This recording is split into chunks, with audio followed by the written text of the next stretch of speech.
So Choi means highest, as in, I would say, in an enlightened way, because we need to aim for the highest standard of workout that we can do that will influence our long-term health. Bow is short for bow, as in bow and arrow, because when an archer fires a bow at a target, he's aiming at the center of the target. So Choi bow workouts, and there'll be many coming out. Choi bow workouts will always be of the highest standard, but will also have a clear purpose. So for instance, if I release a workout that helps people with diabetes, that will be the purpose. If I release a workout that improves bone density, that will be the purpose. And it will all be written about on the cover so that it can be clearly understood by the public, because there are too many get fit, lose weight, fat workouts or whatever that are run by celebrities that are junk and gimmick based, and Choi bow has no gimmicks. It's truth in terms of exercise, so it's quality, and the general public have woken up to people just trying to rip them off. So they're looking for more quality and substance, and to do something that's truthful and of value.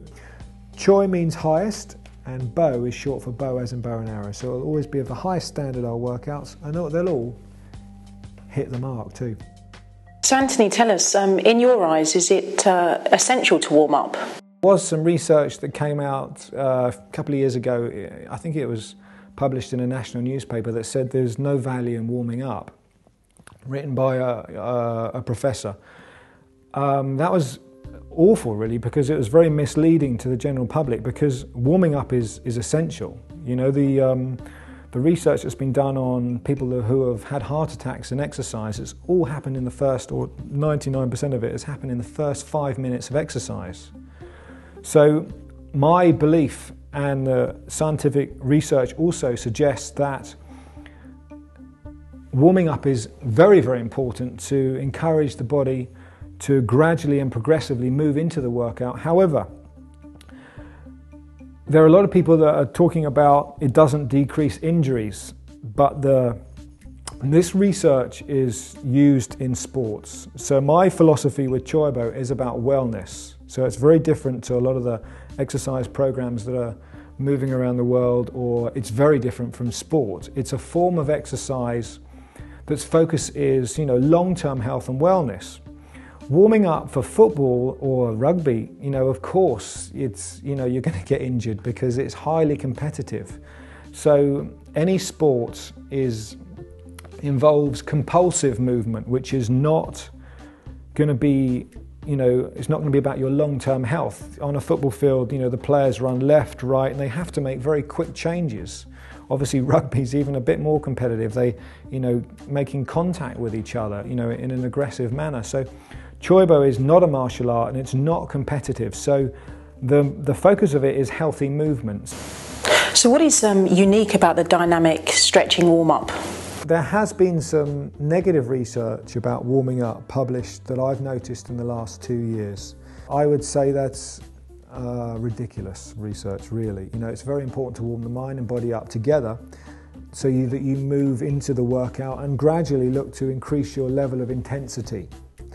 Now with Choi bow's focus is wellness, so we use a very thorough and unique workout to warm up, which is dynamic stretching.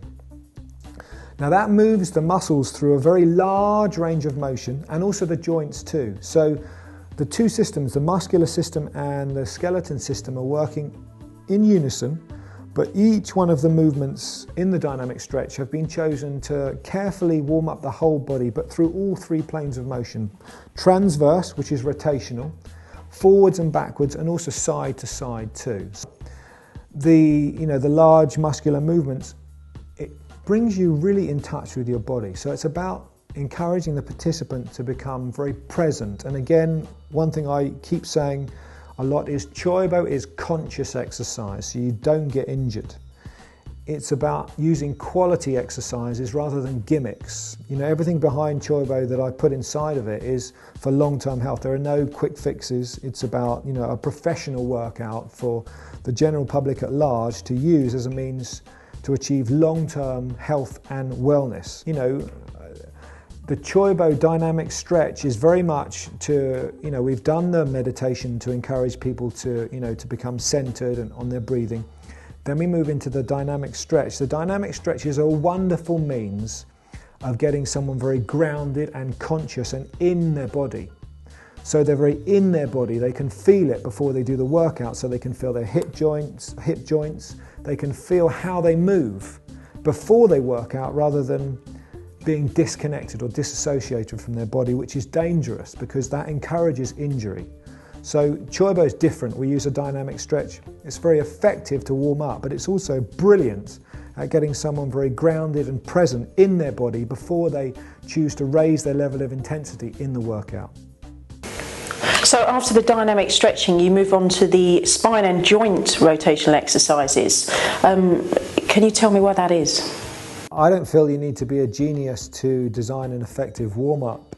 However, upon observation of many of the exercise programs that are around the world that are being taught, very few of them are dealing with full spine mobility and teaching somebody to exercise each of the major joints throughout their body to encourage full joint range of motion and avoid joint deterioration. So it's not rocket science.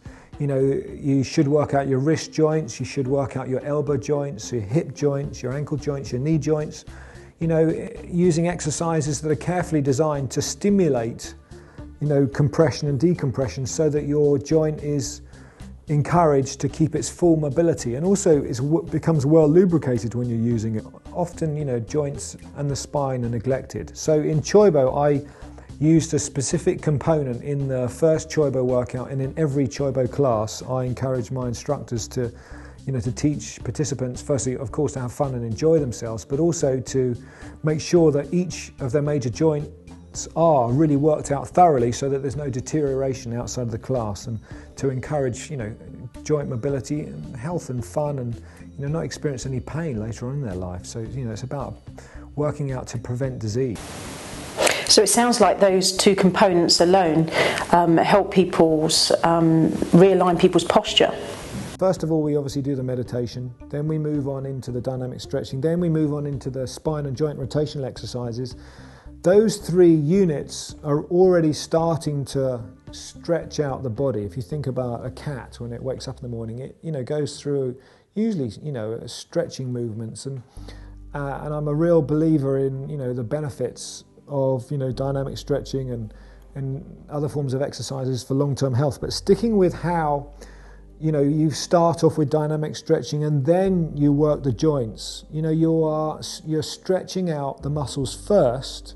When you go to sleep at night, your muscles usually reset to a shorter length. When you breathe, respiration alone causes you to dehydrate. That's why you must drink, and I recommend everybody who's training for long-term health drinks water regularly. I don't recommend any of the exercise-related drinks. They dehydrate you. I recommend drinking pure water. So resistance training does what to the body? Resistance and strength training, which is an essential element of every exercise program, should have resistance and strength training incorporated inside it. However, there are many myths about resistance and strength training, and also a real lack of clarity in the exercise world that really needs to be cleared up for people's health.